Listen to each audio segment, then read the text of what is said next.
सांगली महापालिका क्षेत्रामध्ये अंमली पदार्थ, गांजा, नशेच्या गोळ्या, नशेचे पदार्थ मोठ्या प्रमाणावर उपलब्ध होत असून यामध्ये सांगली शहरातील तरुण पिढीमध्ये मोठ्या प्रमाणावर व्यसनाचं प्रमाण वाढत आहे. यामुळे सामाजिक वातावरण बिघडत असून गुन्हेगारी, भांडणं, आरोग्याच्या समस्या मोठ्या प्रमाणात निर्माण होतात.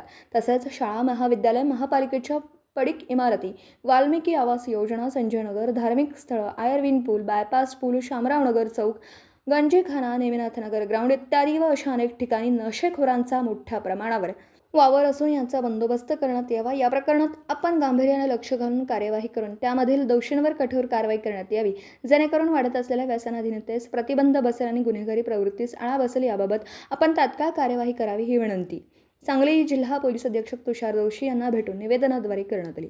सदर निवेदन देतेवेळी माननीय मदनभाऊ पाटील, युवा मंच जिल्हाध्यक्ष शीतल लोंढे, उदय पाटील, जयराज बर्गे, महेश कर्णी, नितीन भगत, समर कागवाडे, बशीर मुजावर, संकेत आलासे, निलेश साळुंखे, प्रताप कांबळे, प्रशांत पाटील आदी प्रमुख पदाधिकारी उपस्थित होते.